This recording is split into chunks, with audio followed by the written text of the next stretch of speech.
Assalamualaikum warahmatullahi wabarakatuh. Perkenalkan nama saya Farah Mulia Pratama dengan NIM 21108530111. Kali ini akan mempresentasikan seminar hasil dari penelitian skripsi saya yang berjudul Diplomasi Komersial Indonesia Korea Selatan dalam Investasi Baterai untuk Kendaraan Listrik. Baiklah, penelitian ini latar belakangi yaitu di mana dunia saat ini memperlihatkan bahwa krisis iklim dan kebutuhan transisi energi adalah satu hal yang besar. Sejak konferensi perubahan iklim pada COP26 di Glasgow, negara-negara di dunia berkomitmen untuk memperkuat aksi iklim. Salah satu hasil penting adalah Glasgow Climate Pact, yang menegaskan urgensi target net zero emission pada pertengahan abad ini. Bagi banyak negara, ini bukan sekedar target lingkungan, tetapi juga strategi untuk menjaga daya saing ekonomi global. Nah, Indonesia sebagai negara berkembang tidak terlepas dari komitmen global tersebut. Pemerintah telah menetapkan target net zero emission pada tahun 2060 atau lebih cepat dengan bantuan mitra pada tahun 2030. Nah, Indonesia menerapkan transisi energi pada sektor kendaraan listrik yang berfokus karena kontribusinya yang besar terhadap emisi karbon, sehingga kendaraan listrik dianggap sebagai solusi kunci untuk mengurangi emisi secara signifikan. Nah, salah satu modal besar Indonesia dalam transisi energi ini adalah kekayaan sumber daya alam, khususnya nikel, di mana Indonesia sendiri memiliki cadangan 22% nikel di dunia, yang merupakan bahan baku utama pembuatan baterai kendaraan listrik. Cadangan nikel ini menempatkan Indonesia pada posisi strategis dalam rantai pasok global, sehingga banyak negara industri, termasuk Korea Selatan, menaruh perhatian besar terhadap Indonesia. Namun demikian, peluang besar ini tidak otomatis dapat dimanfaatkan tanpa tantangan. Infrastruktur kendaraan listrik di Indonesia masih sangat terbatas. Hingga kini, stasiun pengisian kendaraan listrik umum atau SPKLU baru mencapai sekitar 10,53% dari target 2030. Kondisi ini menunjukkan masih adanya kesenjangan besar antara ambisi pemerintah dan kapasitas nyata di lapangan. Selain itu, rantai pasok industri kendaraan listrik nasional masih lemah. Indonesia masih bergantung pada impor teknologi dan komponen utama dari luar negeri.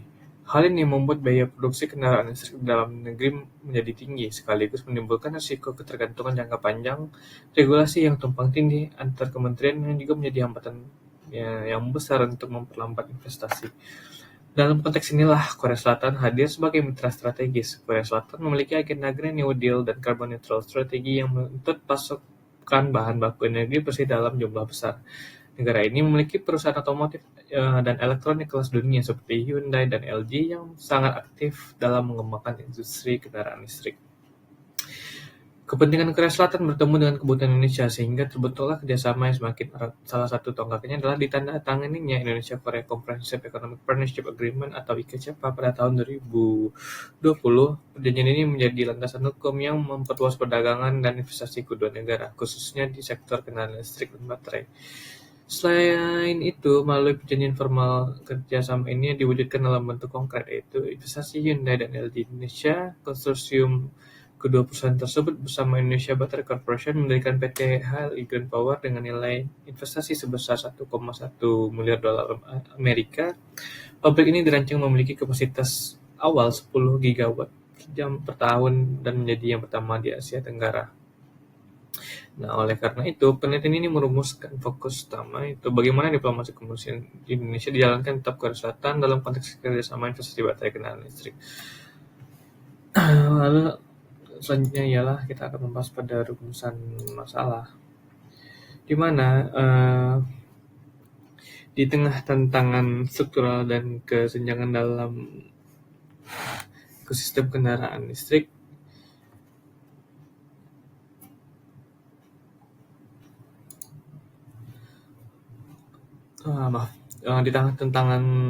di tengah tantangan struktural dan kelembagaan dalam membangun ekosistem kendaraan listrik seperti keterbatasan infrastruktur, lemahnya rantai pasok, dan kompleksitas kebijakan, Indonesia menjalankan strategi diplomasi komersial untuk menjalin kerjasama ekonomi strategis dengan negara mitra. Korea Selatan menjadi salah satu mitra utama dalam kerjasama ini melalui perjanjian ICEPA serta investasi sektor baterai kendaraan listrik, termasuk melalui konsorsium Hyundai LG bersama Indonesia Battery Corporation.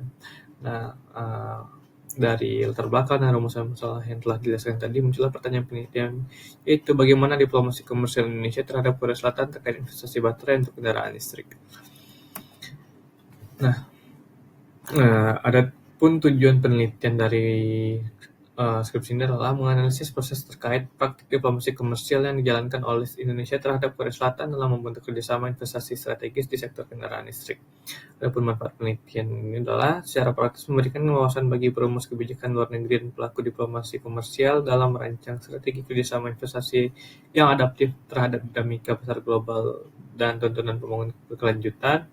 Secara akademis, memperkaya literatur tentang diplomasi komersial Indonesia, khususnya pada konteks transisi energi dan kerjasama bilateral strategis dengan negara industri seperti Korea Selatan. Nah, adapun studi pustaka yang digunakan dalam penelitian ini adalah The Emerging Electric Vehicle and Battery Industry in Indonesia, Action Around the Nickel Ore Export Ban and SWOT Analysis oleh Andante Hadi Paniswargo. Lalu yang kedua adalah faktor pemilihan Korea Selatan sebagai mitra strategis Indonesia dalam pengembangan electric vehicle oleh Fatimah Yasmin Zain dan Siti R. Susanto. Lalu yang ketiga adalah South Korea Interest Behind the Activation of ICSEPA Negotiation oleh Ulim Datul Khalif and Ari Kusuma Paksi. Yang keempat adalah diplomasi komersial Indonesia melalui peran Indonesia Latin Amerika dalam menggarap pasaran tradisional oleh Ruben FM Pasaribu. Dan yang kelima adalah diplomasi komersial promosi perdagangan investasi Indonesia terhadap Kenya pasca KTT Indian Ocean Rim itu YORA di era Presiden Joko Widodo pada tahun 2015 dan 2019. Nah, selanjutnya adalah kerangka konseptual yang digunakan pada penelitian adalah diplomasi komersial oleh Maike Okano Hitchmans. Nah, Okano Hitchmans mengkategorikan diplomasi ekonomi terbagi atas 5 aliran utama, yaitu diplomasi komersial, diplomasi perdagangan, diplomasi finansial, insentif, dan sanksi. Diplomasi ini secara khusus difokuskan pada upaya negara untuk secara proaktif memajukan kepentingan komersial nasionalnya di arena global, termasuk menarik foreign direct investment, mempromosikan ekspor produk dan jasa, serta mendukung operasi bisnis domestik di luar negeri guna mencapai tujuan pembangunan ekonomi nasional. Nah, selanjutnya itu ekspresi yang dikemukakan oleh Michael Okano Hitchmans ialah pertama investment promotion, di mana indikatornya terbagi 3, yaitu fasilitasi foreign direct investment, yang kedua penyediaan insentif fiskal, yang ketiga promosi kawasan industri strategis, lalu yang selanjutnya adalah promotion of socially responsible investing. Yang pertama indikatornya penerapan prinsip keberlanjutan, yang kedua penguatan standar sosial dan lingkungan, yang ketiga adalah dorongan pada praktik CSR. Yang ketiga adalah bisnis advokasi. Yang pertama indikatornya pendampingan pelaku usaha di negara mitra, yang kedua negosiasi kebijakan dan regulasi, yang ketiga adalah forum kerjasama yang bilateral. Selanjutnya adalah metodologi penelitian, di mana jenis pendekatan penelitian yang digunakan adalah deskriptif kualitatif. Batasan penelitian pada tahun 2020 hingga tahun 2024, dan unit dan tingkat analisis adalah analisis praktik diplomasi komersial Indonesia dengan Korea Selatan. Unit ekspansi adalah proses pelaksanaan diplomasi komersial Indonesia, dan level analisisnya adalah state level. Untuk teknik pengumpulan data yang telah menggunakan studi pustaka, data sekunder, dokumen, berita, laporan jurnal yang berkaitan dengan kerjasama kendaraan listrik oleh Indonesia dan Korea Selatan. Untuk sistematika penulisan, bab 1 pendahuluan, bab 2 kerjasama Indonesia Korea Selatan dalam sektor kendaraan listrik, bab 3 diplomasi komersial Indonesia dalam konteks kerjasama investasi, bab 4 analisis praktik diplomasi komersial Indonesia terhadap Korea Selatan, bab 5 kesimpulan. Nah, kita akan masuk pada bab 2, yaitu yang membahas kerjasama Indonesia Korea Selatan dalam sektor kendaraan listrik. Selanjutnya pada subbab 2.1 kita akan membahas perkembangan hubungan bilateral Indonesia dan Korea Selatan. Nah, hubungan bilateral Indonesia dan Korea Selatan ini memiliki sejarah panjang yang berawal pada tahun 1973. Sejak saat itu, kedua negara terus memperkuat kerjasama di berbagai bidang, terutama perdagangan dan investasi. Perkembangan signifikan terjadi pada tahun 2006 ketika hubungan keduanya ditingkatkan menjadi strategic partnership. Pada tahun 2017 meningkat lagi menjadi special strategic partnership, yang peningkatan ini mencerminkan keseriusan kedua negara dalam memperdalam kerjasama strategis. Nah, kerjasama Indonesia Korea Selatan sangat relevan di era transisi energi global. Indonesia sebagai negara dengan cadangan nikel terbesar di dunia memiliki daya tarik bagi Korea Selatan yang giat mengembangkan kendaraan listrik. Sebaliknya, Korea Selatan memiliki teknologi canggih serta pengalaman industri yang dibutuhkan Indonesia. Pertemuan kepentingan ini menciptakan landasan kuat untuk membangun kemitraan strategis di sektor energi baru dan terbarukan. Nah, lalu masuk pada subbab 2.2, yaitu kebijakan nasional Indonesia di sektor EV. Kebijakan nasional Indonesia dalam mendorong kendaraan listrik ditegaskan melalui Peraturan Presiden Nomor 55 Tahun 2019 tentang percepatan kendaraan bermotor listrik berbasis baterai. Perpres ini menjadi tonggak awal dalam menciptakan regulasi yang mendukung pengembangan ekosistem kendaraan listrik. Pemerintah juga memperkenalkan berbagai insentif untuk produsen, investor, maupun konsumen kendaraan listrik. Selain regulasi, pemerintah Indonesia mengedepankan strategi hilirisasi mineral, larangan ekspor biji nikel mentah yang diberlakukan sejak tahun 2020, yang bertujuan agar nikel Indonesia diolah dalam negeri dan memberikan nilai tambah lebih besar. Nah, hilirisasi ini tidak hanya berorientasi pada peningkatan ekonomi, tetapi juga sebagai daya tarik bagi investor asing yang membutuhkan pasokan nikel olahan. Lalu Korea Selatan juga memiliki kebijakan nasionalnya sejalan, yaitu Green New Deal dan Carbon Neutral Strategi. Kedua kebijakan ini mendorong pengurangan emisi karbon secara signifikan dan mempercepat transisi menuju energi bersih. Kebutuhan nikel untuk memproduksi baterai EV membuat Korea Selatan melihat Indonesia sebagai mitra utama. Dengan demikian, kerjasama kedua negara menjadi hubungan saling melengkapi. Indonesia menyediakan bahan baku, sementara Korea Selatan membawa teknologi dan investasi. Nah, Indonesia Korean Comprehensive Economic Partnership Agreement yang ditandatangani pada tahun 2020 menjadi instrumen penting dalam memperkuat kerjasama bilateral. Perjanjian ini menghapus lebih dari 95% tarif perdagangan, membuka akses pasar yang lebih luas, serta memfasilitasi investasi lintas sektor. Dengan adanya IKCPA, investor Korea Selatan mendapatkan jaminan kepastian hukum dalam berbisnis di Indonesia, sehingga investasi di sektor kendaraan listrik semakin terbuka lebar. Selain IKCPA, Forum Joint Committee on Economic Cooperation atau GCIC menjadi wadah bagi kedua negara untuk membahas hambatan yang muncul dalam praktik kerjasama. Di forum ini menjadi kanal diplomasi memfasilitasi dialog antara pemerintah dan pelaku usaha. Melalui forum ini, permasalahan birokrasi, regulasi, maupun teknis dapat didiskusikan dan dicarikan solusi bersama.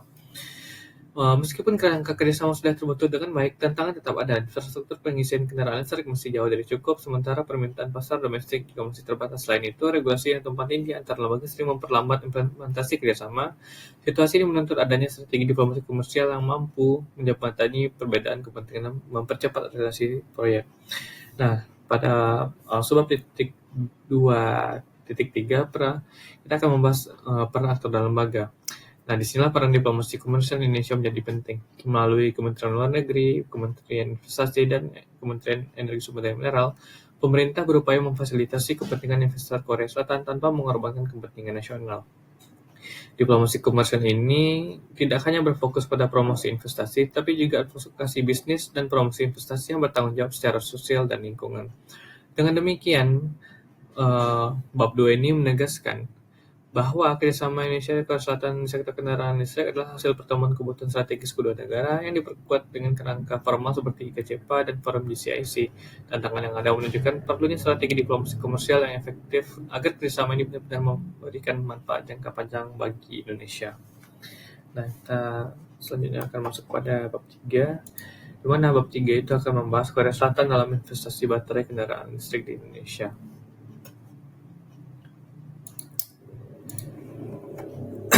Nah, untuk bab ini memfokuskan pada pembahasan salah satu proyek paling penting dalam kerjasama Indonesia Korea Selatan, yaitu investasi baterai kendaraan listrik melalui PT HLI Green Power.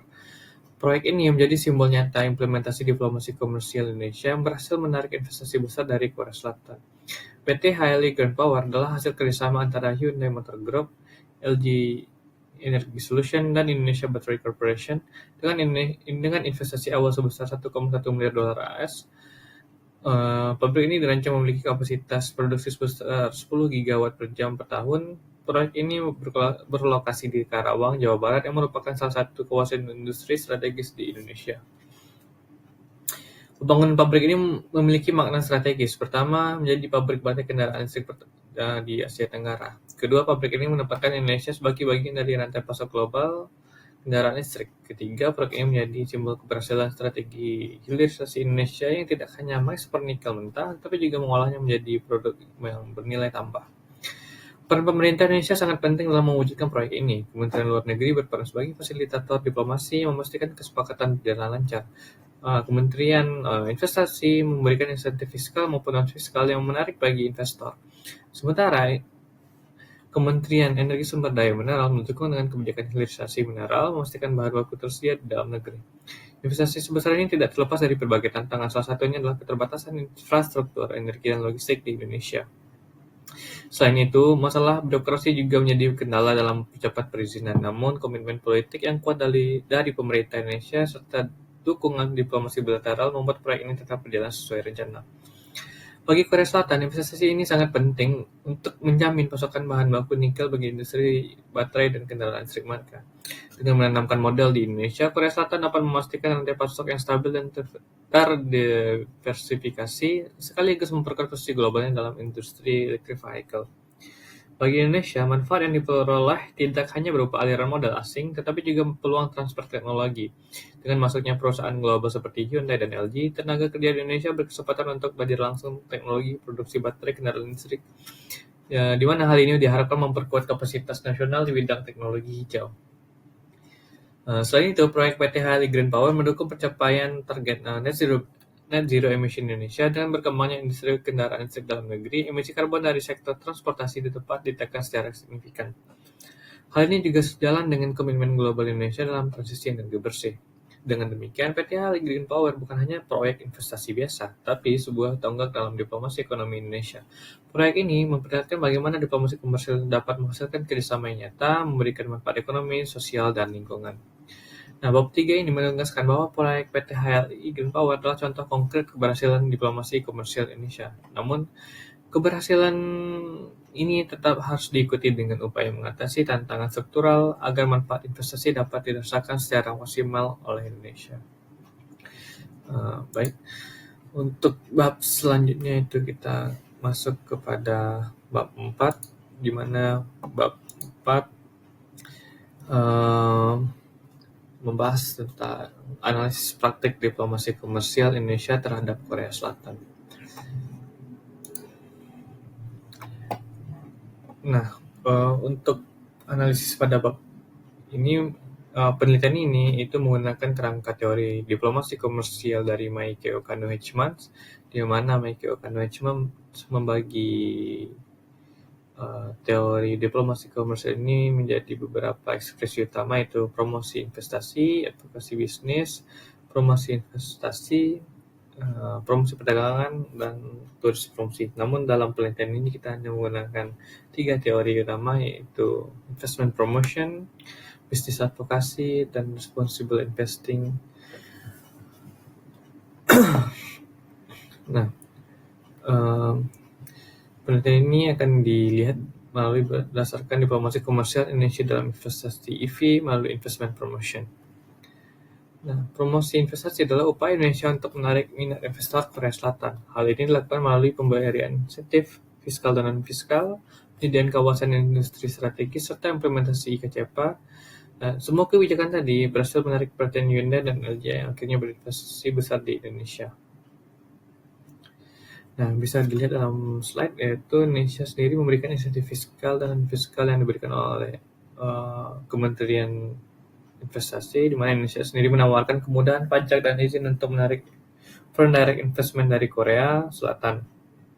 Hal yang kedua yang dilakukan Indonesia dalam memberikan investment promotion adalah penyediaan kawasan industri strategik, yaitu kawasan industrial kompleks di Karawang dan Batam.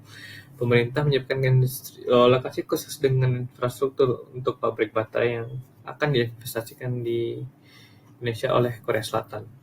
Lalu adalah implementasi IKCPA yang meliberalisasi perdagangan dan investasi. Perjanjian ini membuka akses pasar dan investasi lebih luas bagi perusahaan Korea di sektor EV.